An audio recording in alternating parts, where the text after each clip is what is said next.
So it's with great honor today that I welcome Ed Connors to the channel. Ed is one of the three owners of Gold's Gym during some of its golden years and host to over 500 famous and some infamous house guests over his time. How are you today, Ed? I'm good, thank you. Can you please tell us about that BBC Golden Era project that you've been working on recently? Well, the BBC is tackling. I'm going to look at my notes here. They're tackling the cultural history of the through the lens of the body. So they approached me about learning more about the golden age of bodybuilding, which they believe started with Gold's Gym in Venice.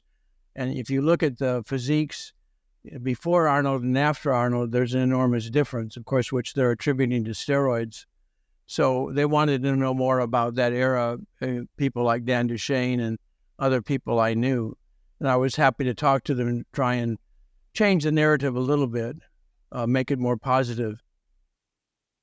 Yeah, I've noticed that you're a regular feature in a lot of these documentaries that have been coming out recently. So it just shows that the value of your contributions and the respect that they have for you weighing in on any of the topics.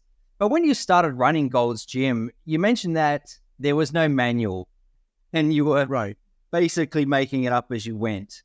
You mentioned that the level of complexity was huge and the only constant throughout the business life was change. But what's changed most now about the gym business from when you ran Gold's back in the day? Well, what's changed most now are the people. Millennials and Gen Z are different. I tell people I could not have done what I did with Gold's Gym in the 80s and 90s with today's population. And that's one reason I'm working on a new gym prototype, which involves more virtual training, because I don't think what is out there is working for the majority of the people. Yeah, that's Yeah, I think people think that there's always been a gym in every mile in urban America, and that's not the case. I mean, think about it. Arnold Schwarzenegger had to go from Graz, Austria, the second largest city in Austria, to Venice, California, to get a workout 55 years ago. That's how few gyms there were, and that was a 4,200 square foot gym. I'm an architect, so over the years I focused a lot on square footage, and over the 44 years ago, I opened up the first gym franchise, and it was also about that same size. So that was considered, that was the Mecca. That was a well-equipped gym back then, but there wasn't even one bike in it. Yeah, it seems these days, like you said, there's a gym almost on every corner, but we're spoiled for choice, but that choice is not always that great. And the experience is definitely not the same to what we had in the 80s and the 90s with the camaraderie and just kind of the hardcore element. I know it's a little bit of a trite cliche, but it's just something that's changed over time. So we've gained something, but we've also lost something. In terms of those changes in the demographics with the generation, the Gen Z people, what are the changes in the sensibilities that you've noticed? Well, the biggest, I think, is the music, how we listen to music.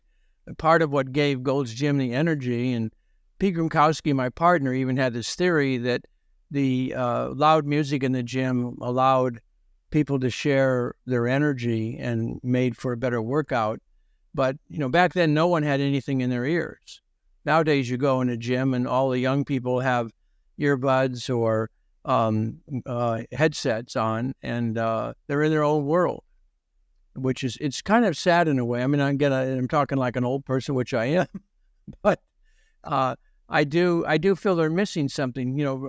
Roll down the windows in your car and listen to the birds and the bees and what's going on out there, and don't always have your ears covered, and talk to people, just engage. Yeah, I was reading a book recently which marked the changes in the gym culture over the years, and they mentioned that gyms were basically like a social hub, a place of connection back in the 70s and the 80s, almost akin to a little bit almost like a nightclub a lot of the time. But they've lost that connection element now, and now it's very individual, very fragmented, and very solo based. So I think that's something we've definitely lost. When in my book I mentioned a Rolling Stone magazine headline or newspaper, whatever it was at the time, that the gyms were the new bars. They were the new social clubs of the 80s, and they were. That's where you went to go to meet people. Because, again, AIDS was rearing its ugly head, and there were other social diseases. So people went to the gym hoping to meet somebody who was healthy. And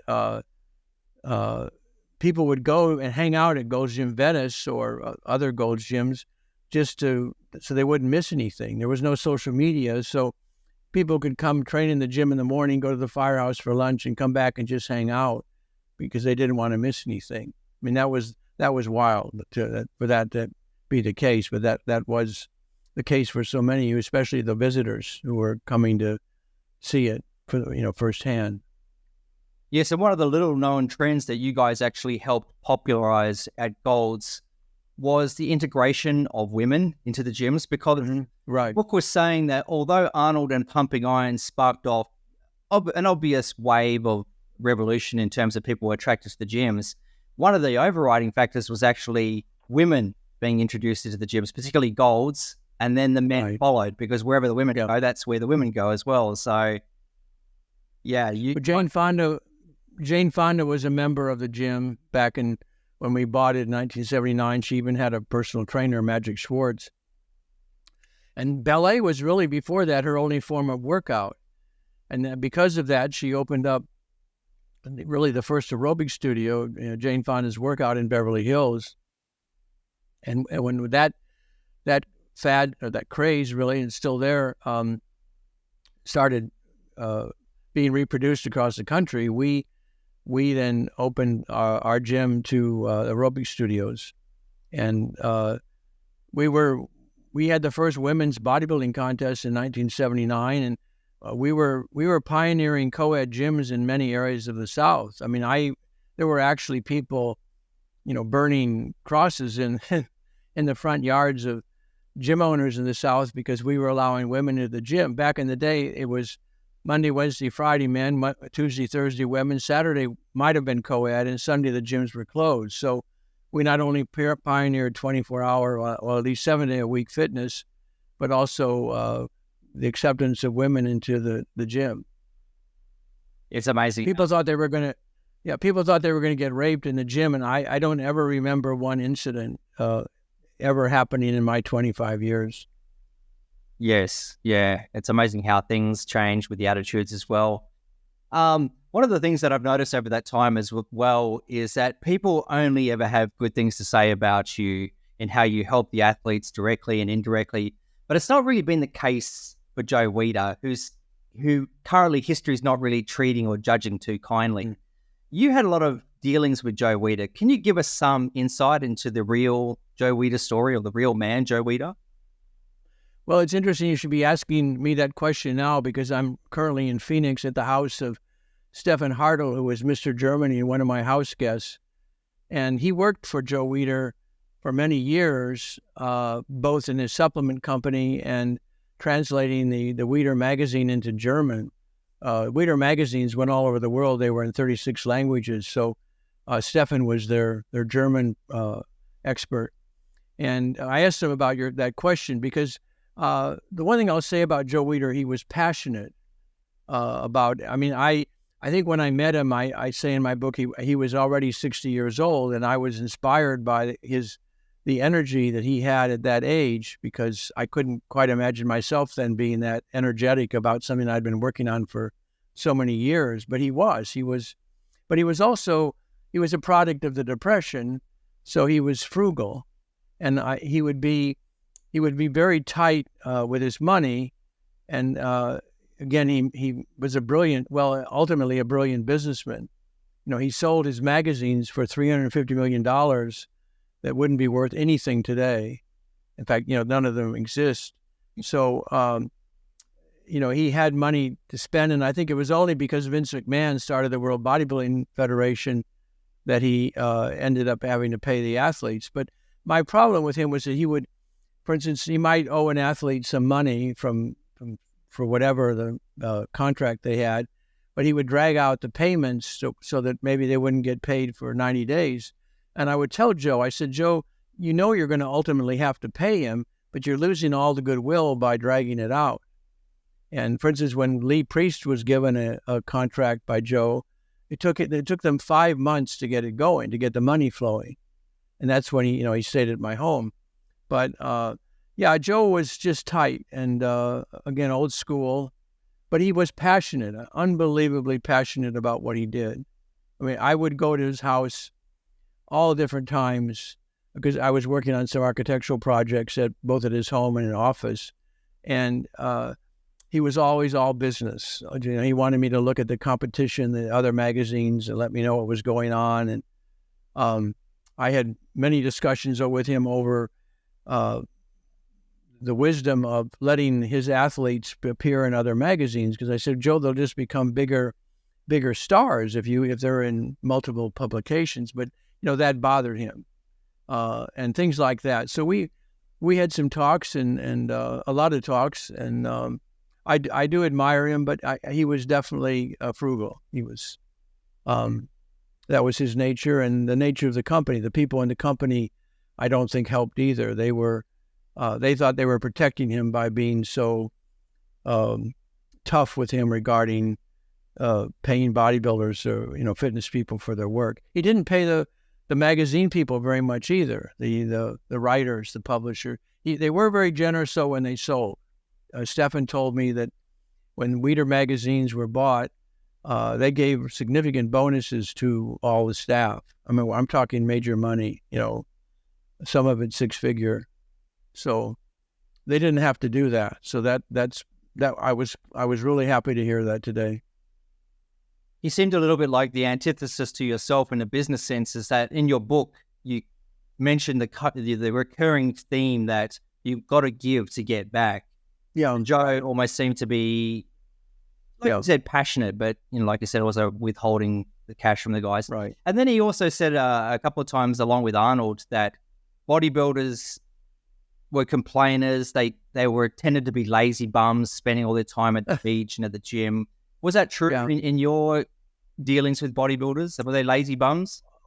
Well, I'm constantly amazed at how hardworking they are. I don't really know any other activities, maybe swimming and some track sports that require so much training. And then, of course, there's the diet. I mean, that's included in the training, but also what these guys know about supplements and food. It's mind-boggling to me. This is one reason I think I got in the gym business or encouraged this, because, my dad was a surgeon, my brothers are doctors, and they don't really know anything about preventative medicine or health. And the average bodybuilder is just this, fountain of information. And I'm not surprised, again, that so many are trainers and helping people.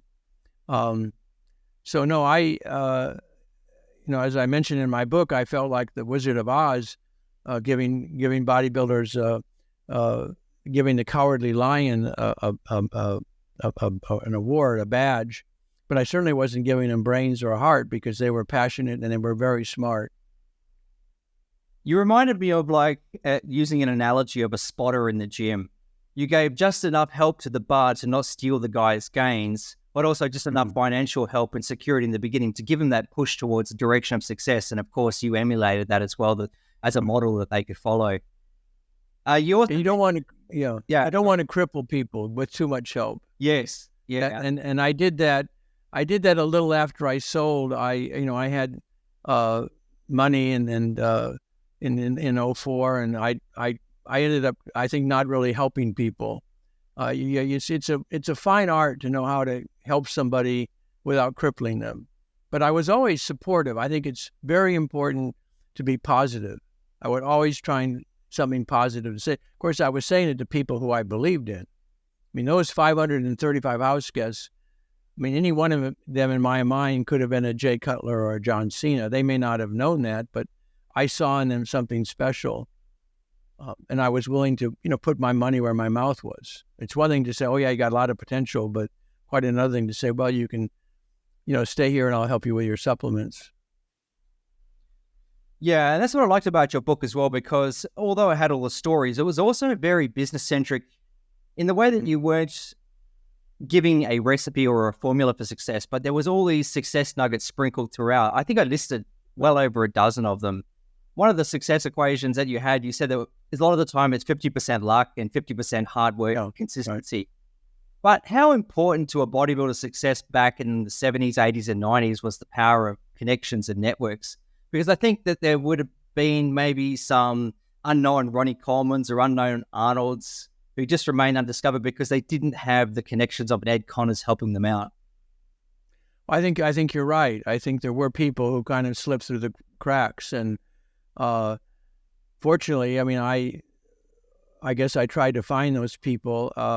It definitely helped, I think, to be in the magazines, and again, the magazines were the social media of the day, and they were free publicity for Gold's Gym. I know people, a lot of people never really didn't understand what I was doing, but to me it was so obvious because when you would pick up any one of the magazines, there were a dozen fitness magazines, you'd pick them up, and there were all these photographs of people in Gold's Gym, and we didn't pay for any of that.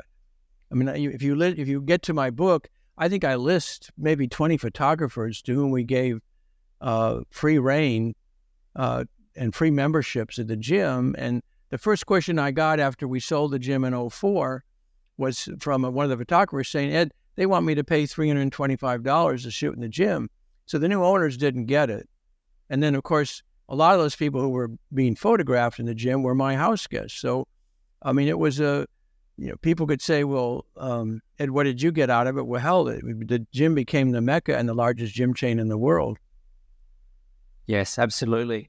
Were there any famous people or big names that maybe approached you along the way and wanted to stay at your house to maybe get themselves set up that you basically had to refuse?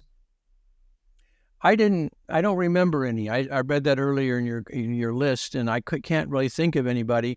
What happened was, after people kind of began to know maybe my role, I would get these packages of tapes and photographs and letters of people wanting my help, and basically, I guess that's kind of what you meant. But to me, and I'm thankful now for America's Got Talent or these other shows like that, where you wonder what microphone these people have, or what sound system that they think they sound good.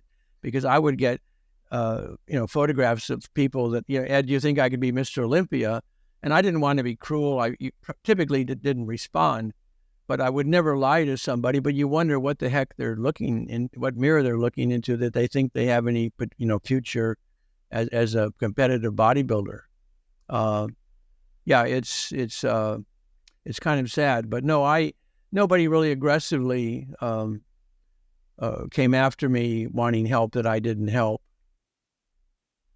You mentioned also that one of the very common threads among the bodybuilders was absent fathers, broken families, poor backgrounds, or even poor self-esteem. Why do you think those factors drove people towards bodybuilding, and in particular maybe Gold's Gym? They'd make the pilgrimage out there, they would dedicate even being homeless to achieving that.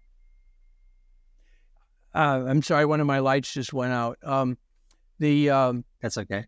I think you've heard the saying, what doesn't kill you makes you stronger.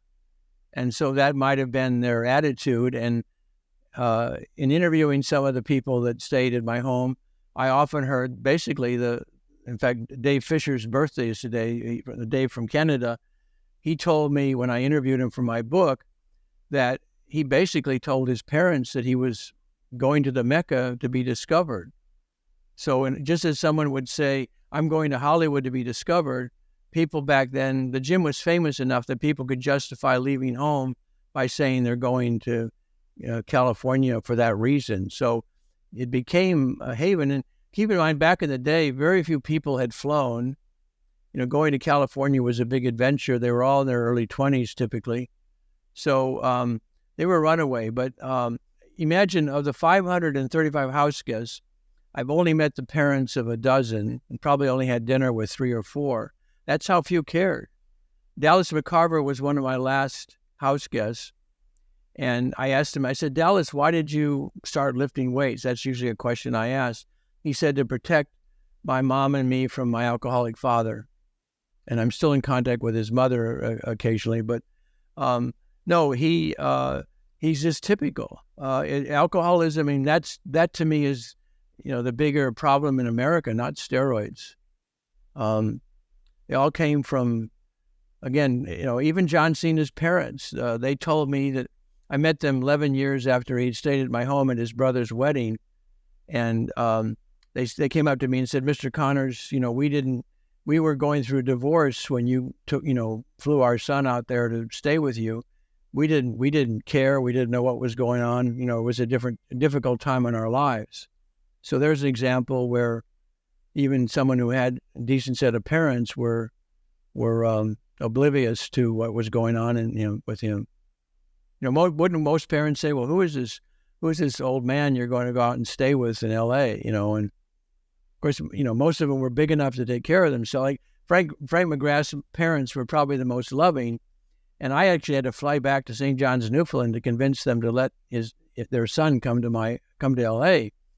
And I said to Mrs. McGrath, I said, do you really think I could make your son do anything he didn't want to do? And she said, you're right, he can go. He had some of the biggest forearms, I've ever taped, along with Casey Viator and Gunnar Rosbo, who were both house guests. And I would tape the guys. Being an architect, I would prove to them that they were world class. They weren't, they were major talents. Yeah, people really love the Gunnar Rosbo stories that I mentioned in the video as well. And I'd love to hear some more about Casey Viator sometimes. But one of the first house guests that you had, and one of the people that you helped move to California, was one of your partners in crime, which was Pete Grimkowski. Mm-hmm. Can I confirm the stories about him living under the Santa Monica Pier, training all night at the gym? And there was another story about him scaring off the local drug dealers in Gold's early days armed with a Uzi. I think they're all true. I know I know that training the odd hours at Gold's Gym in Santa Monica is true. I know at one point I was on the roof with a gun during one of the riots in L.A., in the Rodney King riots. And, Venice was a rough area back then. People have no idea. We cleaned up the area. When we moved down there in 81, there were no restaurants even then. It took 3 years after that for the Firehouse to open. It was gangland. Actually, one of my homes, Achim Albrecht was staying there, German bodybuilder, and a bullet went through the wall. The houses in L.A. are, basically stucco, which is just chicken wire and some plaster.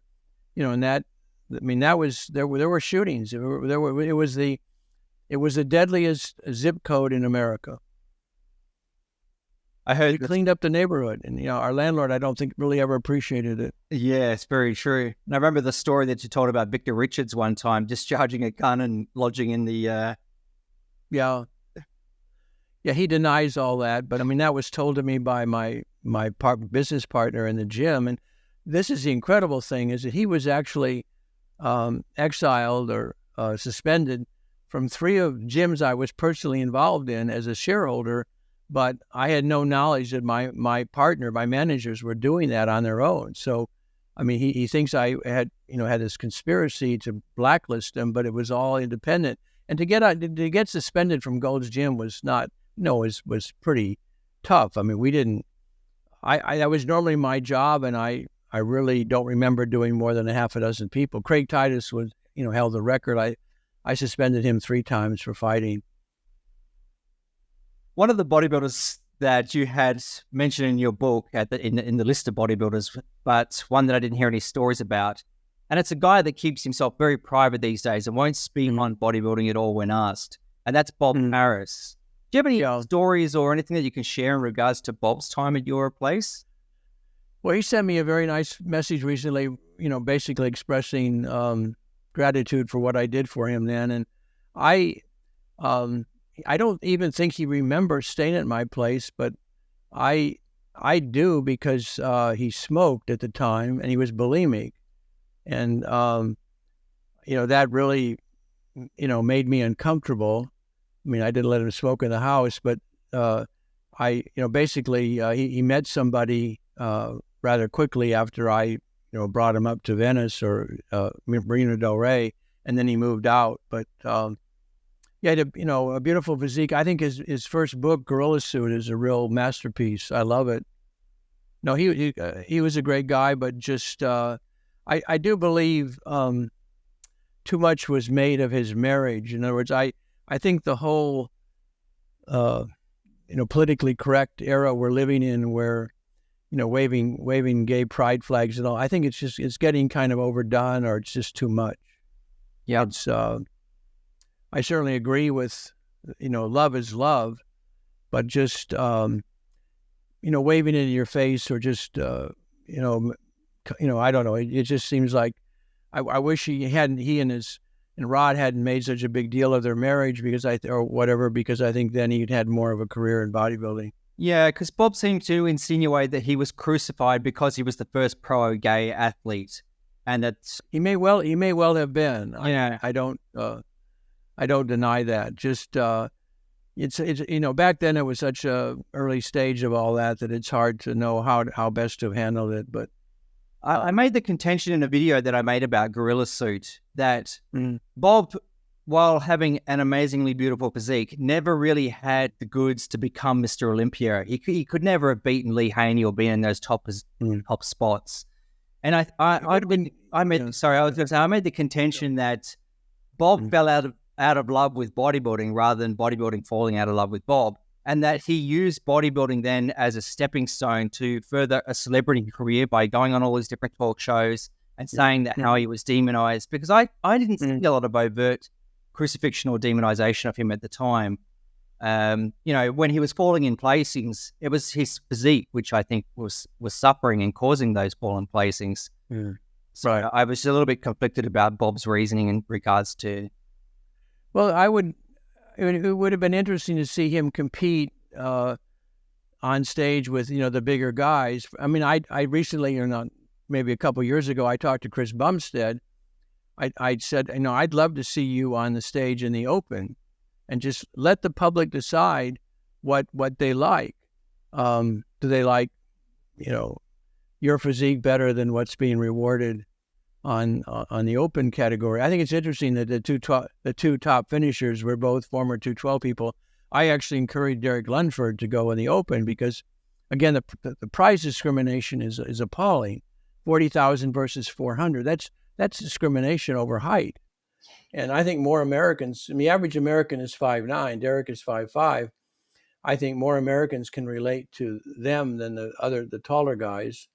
And but I'd love to see, Chris Bumstead and the other classic people just go head to head, and just let's decide what's beautiful. Yeah, exactly. That would be fantastic, because even if it was just to make a statement or a final pose down between the top Mr. Olympia in the open and the top classic. And I think they would be very surprised if the audience had any input to that, because because Chris obviously has unparalleled popularity right now when it comes to I'd like to say he's the next Arnold, but I still sort of think Arnold's popularity and physique, and even Bob Paris is a bit better. I'm old enough to have seen Arnold compete, and he basically blew up when he posed. He was really amazing. You look at pictures of him compared to Chris Bumstead, and it's hard even for me to decide, who's better. Arnold is just special. Just there'll never be another one like him. Yeah, a lot of the bodybuilding decisions come down to that undescribable X factor, and I think Arnold had that, which put him over the line a few times. But another guy from that era was Mike Mentzer, and he's had this real resurgence in popularity recently with his HIT methods. And a lot of people have in their minds, did Mentzer really use those HIT methods to build his physique? You would have seen him a lot at Gold's during your day and his day. What was your observations of Mike? Well, he was a very smart bodybuilder. I think tragically he died because he got some marijuana that was laced with LSD. And then, of course, his brother Ray killed himself after he found his brother dead. It's really tragic because he was a bright guy, and he was into a lot of different ways of training. He was a big Nautilus component in the early days. And yeah, um, he was a very smart. So anything he prescribed, I think, there's a lot of thought behind it. Did he do the HIT workouts as you saw back in your time? Was he? Not like people are doing them today, but I would. Um, yeah, it was different back then. There wasn't. It didn't bear any semblance to what I see people doing nowadays. Um, excuse me, I'm getting dings. That's The the thing about Mike and his brother that it was most memorable to me was that I saw them doing biking on the beach in Venice, and that's when I thought it's time to bring bikes into the gym. So he was ahead of his time in terms of the cardio. Um, but yeah, we didn't have the HIT areas you see in the gyms these days, and I don't really remember him doing anything like that. one of the You know, guys that was very ahead of his time back in the day and influenced a lot of bodybuilders was Dan Duchesne and Mike right? Zumpano, who used to conduct what was called Sunday School at Gold's, where the two men would educate bodybuilders on the science of nutrition and PEDs. Did you ever have much to do with Dan? I knew him. He wasn't really the social type. The BBC was really interested in him and his story, but he was the authority. I must have copied his steroid Bible, hundreds of times until it got to where it was hardly legible. And because he was very smart, I think, about them, much smarter than what the guys are doing today. And he was more interested, I think, in the women than the men, which is unfortunate in a way because a lot of what the women do is unnatural compared to what the men are doing. But he just wasn't the kind of guy you'd go have a beer with. uh, but yeah, he was. And I talked to someone recently about him and how he died early, and what he died of was kind of bizarre. I don't know if you know anything about that. Yeah, he had a genetic condition. Yeah, Was it kidney related or something? His sister had the same thing. yeah, it's something that really unfortunate. Yeah, Yeah. um, for somebody who was so knowledgeable about the human body, it was uh, uh, it was odd. Yes, tragic. Yeah. You mentioned that you first saw Arnold compete back, I think it was in 1975, which is, back in the, Right. yeah. But what I noticed about Arnold, especially during the Ken Sprague days, he referred to Mm. Gold's as an outhouse and Worlds as a penthouse. Why do you think Arnold was trying to damage the Gold's Gym brand during that time, or just at least disparage it? Well, he was very loyal to Joe Gold, and he probably didn't like Ken Sprague. Um, and I'm just guessing at his motives. But yeah, actually, Ken Sprague sued him over that, and that was the lawsuit that we dropped. Uh, when you buy a business, you inherit all the lawsuits, and that was one we inherited that we just dropped. We didn't care. Um, but yeah, Ken Sprague was involved in uh, some porno businesses, and that probably I mean that wasn't good. And Joe Arnold till the end was pretty loyal to Joe Gold, although he did raise his rents after he took over World Gym for a couple of years and lost money. Joe Gold gave him the building that they were in on Abbot Kinney in Maine, and then when Arnold raised the rents, then Joe moved the gym to Marina Del Rey to the former Sizzler Steakhouse. So, yeah, it was, I think, out of loyalty and love of what Joe Gold had done for him when he first came to America. Yeah. And in Chris Bell's documentary, Bigger, Stronger, Faster, Mhm. when Arnold was running for governor, he had his pics removed from the Gold's Gym walls. And I never really understood why or what the backstory behind that was. Can you tell us what happened there exactly? I heard about that. I think it wasn't when he was governor. It was when the new owners bought Gold Gym in '04. The pictures were taken down, and I think there was some misunderstanding. I don't. Yeah, I don't really remember that, except that there was a lot of misinformation. So I can't really give you anything that I know is positive is true. Yeah, I the don't way the know. film, yeah, the way Chris's Yeah, film juxtaposed it was yeah, Arnold was running for governor, and then next minute the pictures were coming no, down, and people were saying, "Oh, Arnold's turning traitor." He's having his pictures no. removed, and I sort of thought, "Well, that was never really kind of cleared up." So, okay, No, yeah, I don't think it was because we were still owners then, and he was wonderful for us to do that. I mean, he was. I think I say in my book we were riding on his coattails all those years that he was governor because it was changing the face of bodybuilding. yeah. You mentioned that Arnold was very generous with his time and very giving to people, but you also mentioned Lou, and it seemed like a tale of two very different titans. A lot of people have kind of mentioned in their meetings with Lou that he's a little bit selfish in terms of his Mm. interactions.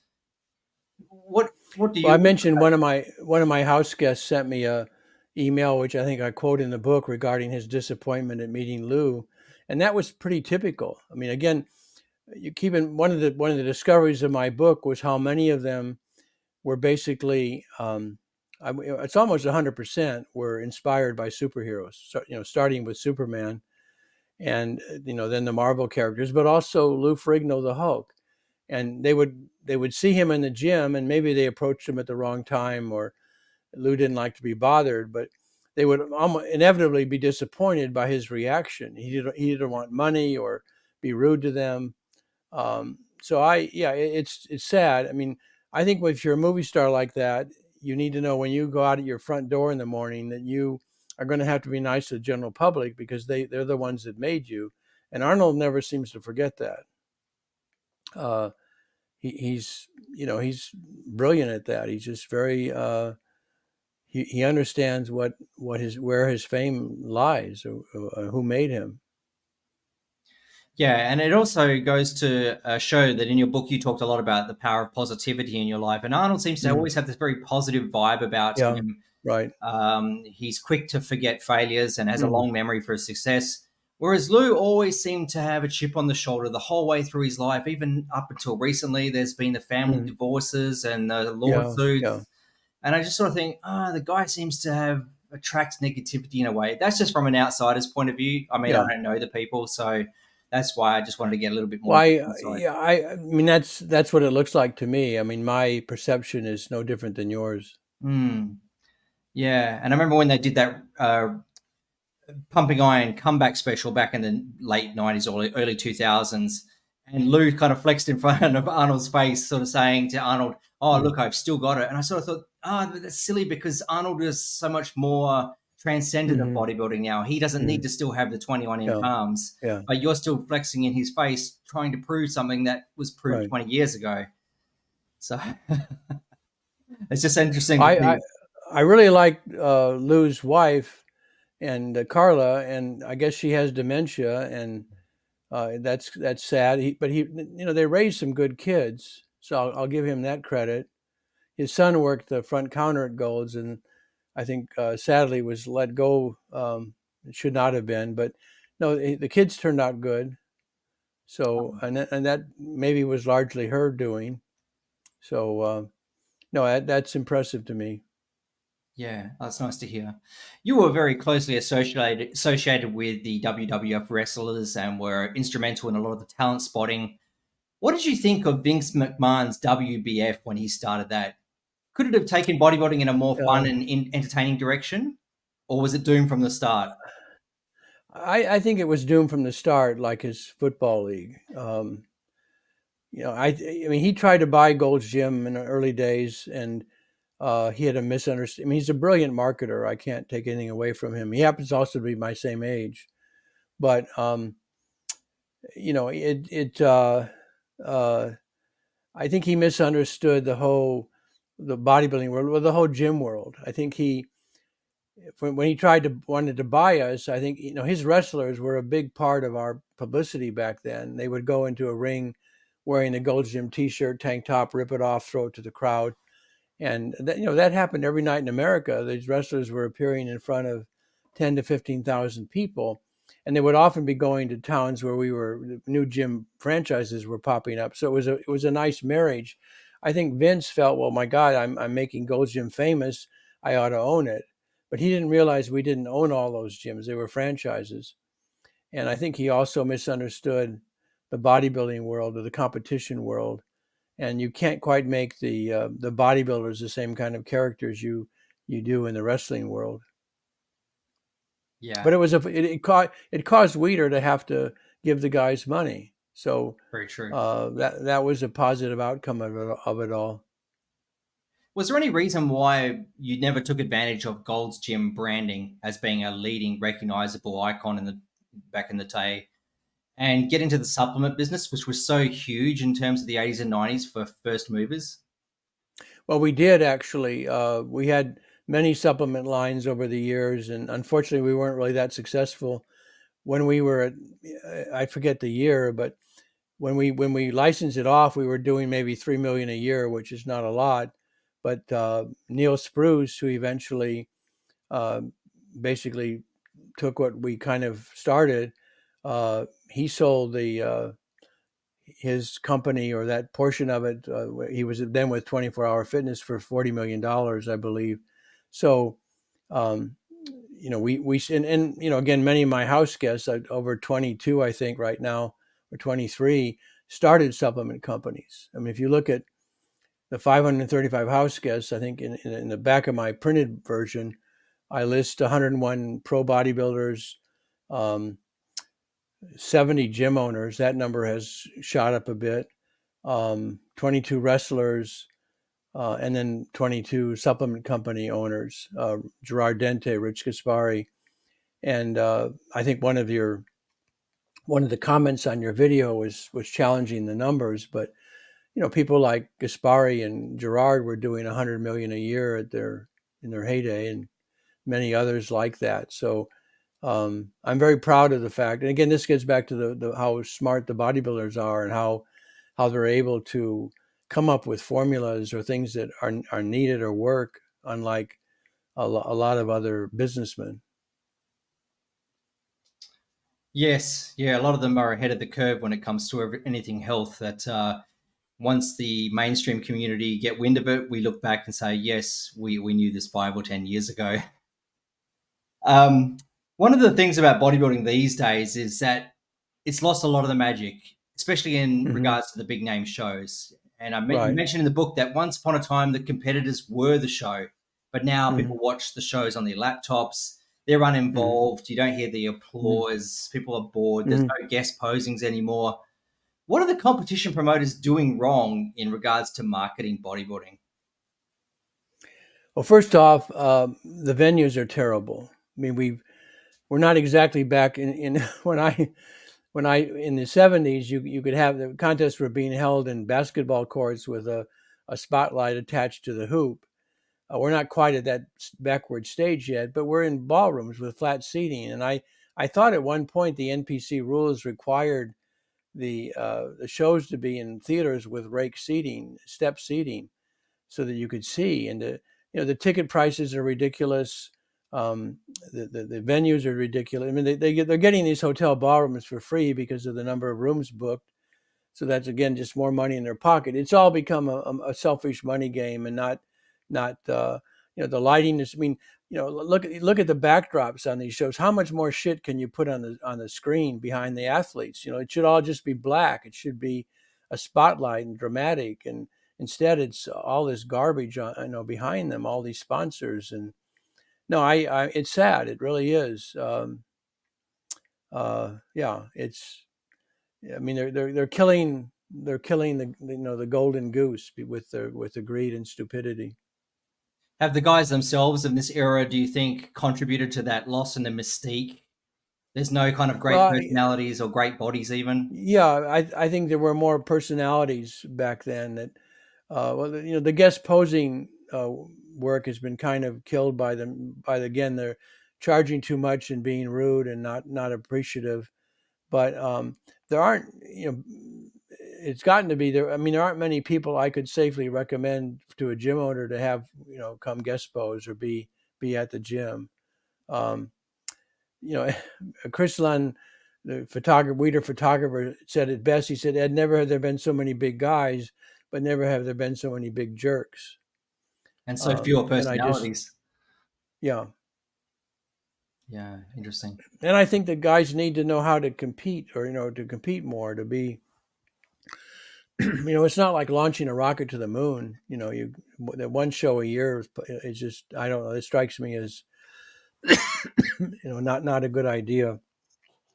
They seem to compete more on social media these days. Like you said, they spend most of their time trying to construct personas online without actually doing the business of bodybuilding on the stage. I Hmm. thought that was quite astute, that what you mentioned. One of the Well, then things, they look like shit on their podcasts too. I mean, you know, think about what they're about. I mean, it's just, I just shake my head with what I see. Uh, you know, anyway, yeah, I'm an old man. no, I was a passionate fan as well. Yeah, I lived and breathed bodybuilding, bought every magazine that came out, Hmm. but I just can't follow it anymore. It just has like lost that magic. There's something about it, but Hmm. it is what it is. Hopefully, we're just in a dark age and we Well, transition out one day. I don't know. classic seems to be bringing some life back to it, Mm. and maybe there'll be there are a lot of there are a lot of good bodybuilders in Europe. Unfortunately, most of them don't speak English, and I encourage everyone I meet over there to learn English. But yeah, I think competitive bodybuilding is more alive in Europe than in the U.S. I don't know about Australia, but I know Australia is a very outdoor. What's the word I'm looking for?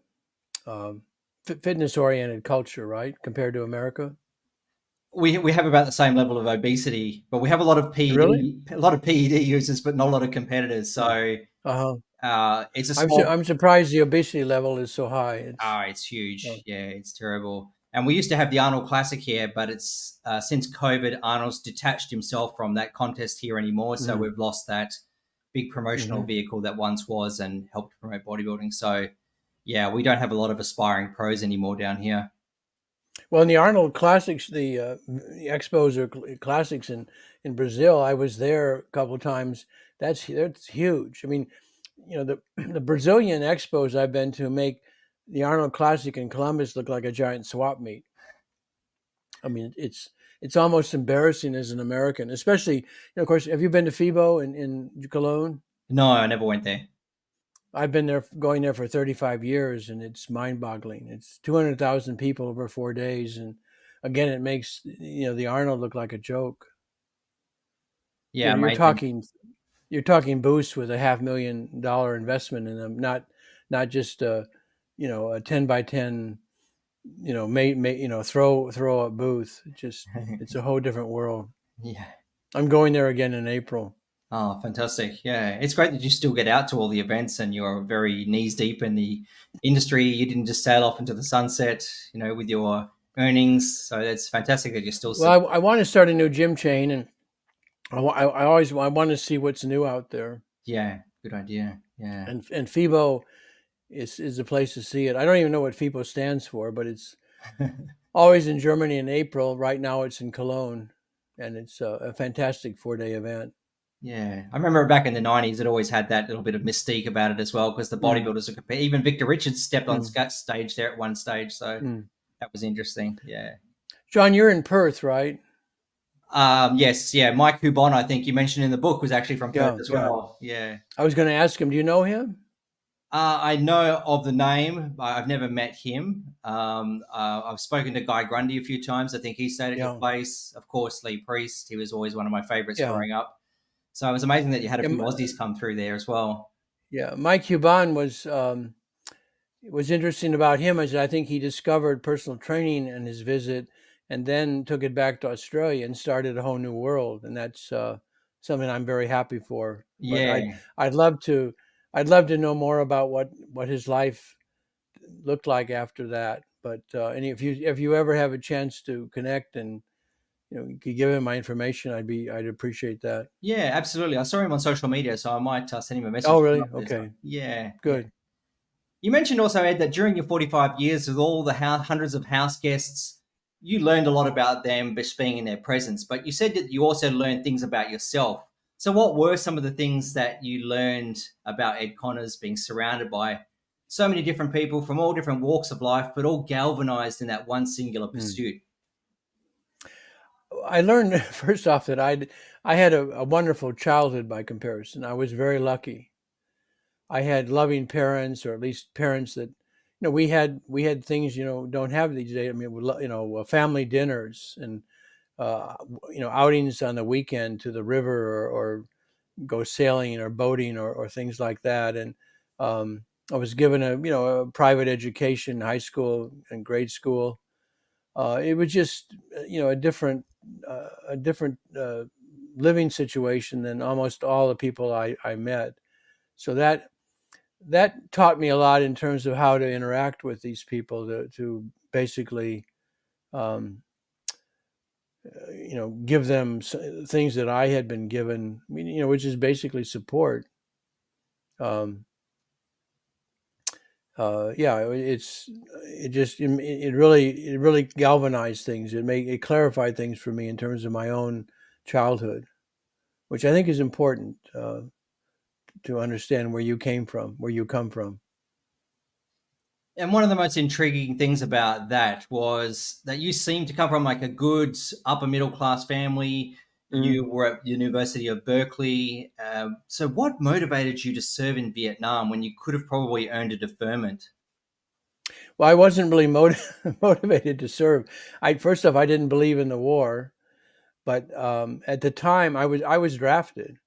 Um, and I was, in fact, it was a fight to stay in college, because they were. I had a 5-year architecture program, which was the draft board did not understand how how can it be that you're still in college after 4 years. So I didn't want to somehow get drafted, go in the Army, and then come back and try and finish my college education. I didn't think that would work for me. So I did everything I could, which actually ultimately meant that I had to enlist in the Army, which added another year to my term. But um, at the time, the majority of Americans supported our going into Vietnam. And I was, of course, at Berkeley, which was basically the center of protest against the war. But once you're over there, it's like Band of Brothers. You do the best job you can, realizing that if you do a good job, you might live, and more of your buddies will live. But it becomes less a political war and more just a battle for survival. I remember at the end of Oliver Stone's Platoon, because he's somebody that I've always followed very closely. And he mentioned in that little soliloquy at the end that on returning to America, being a survivor, he had the obligation to rebuild and to make some sense and meaning of his life for all those that had been lost.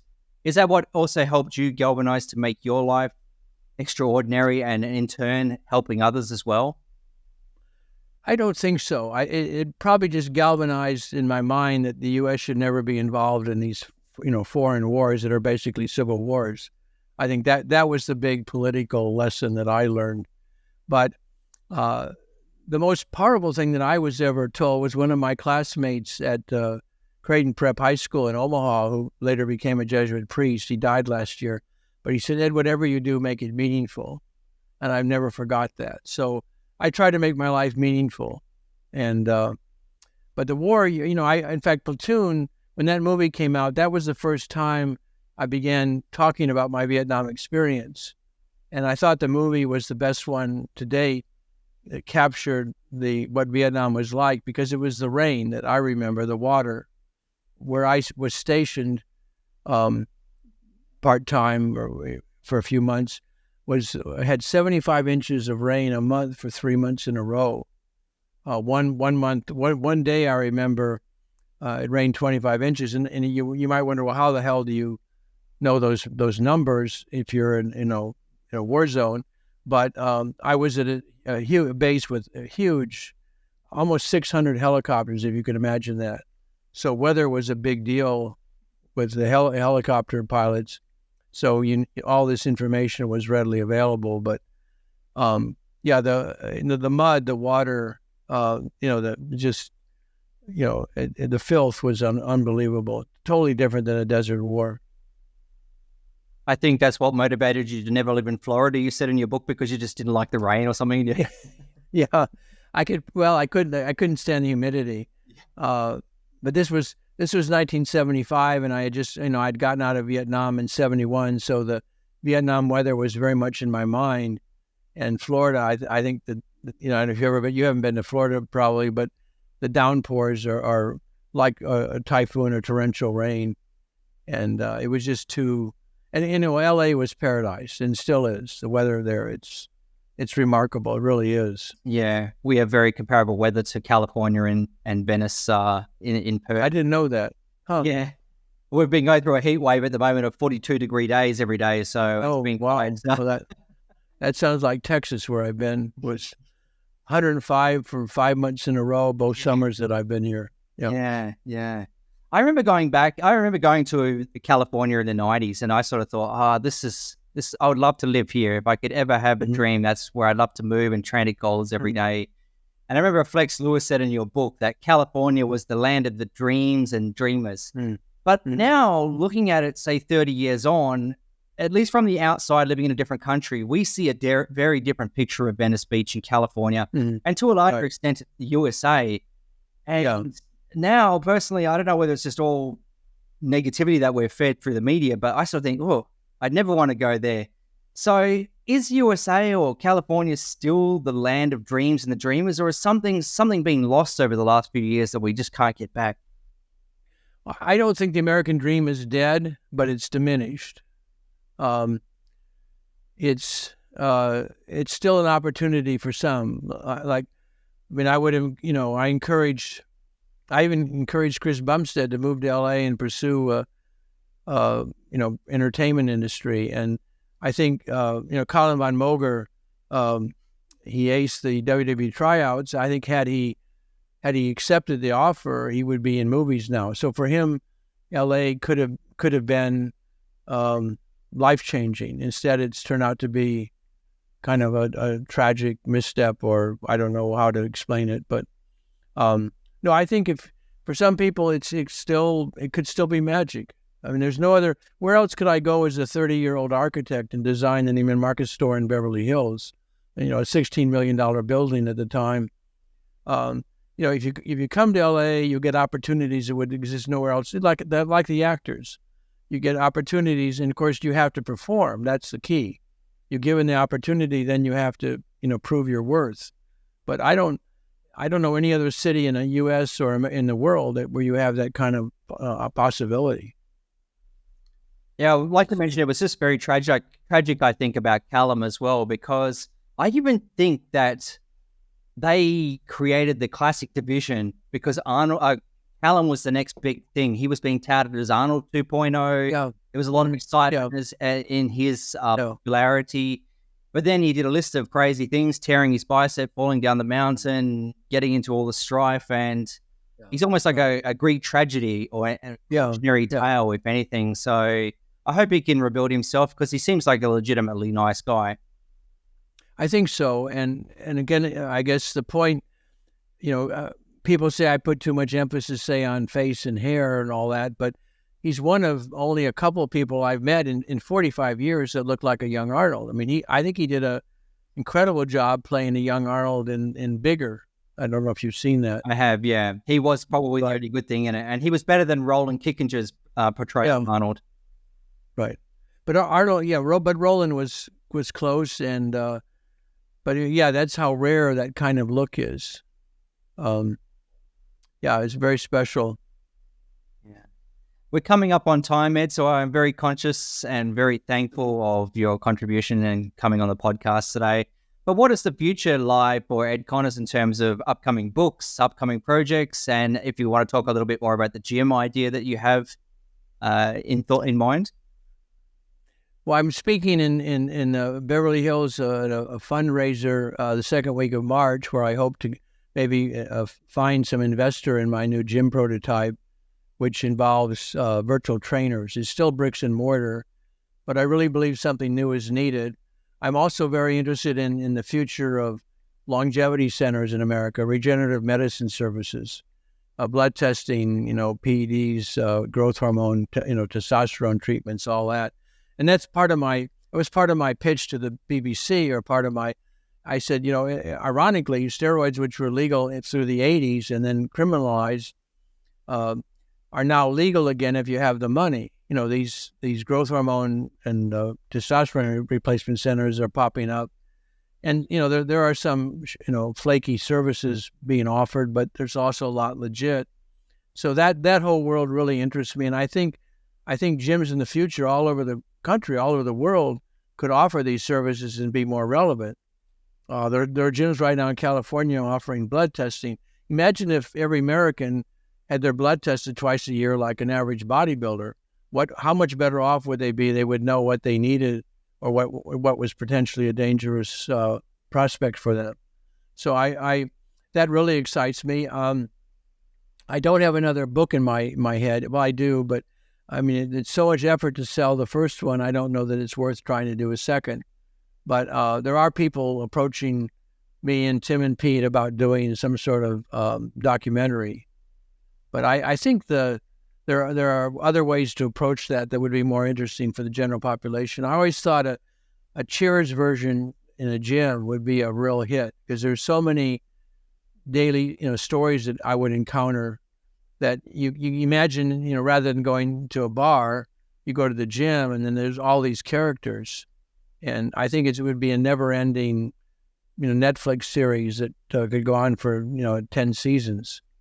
So that would be a great project to take on right now and be a contributor to that rather than my book. Yeah, that sounds outstanding. And yes, most people are very visual these days and can't be bothered to read. It's funny because I bought your book in hardback. So I just want to say, if you haven't the book yet, go out and get Ed Connor's book. I bought it in hardback. I bought it in the Kindle version, and I bought the audio version because I find each medium offers a different nuance, basically, when you're reading or listening to it. Well, and the audio version is 5,000 words more, and it's amazing having written, worked over parts of it. You're talking a year of 8-hour days.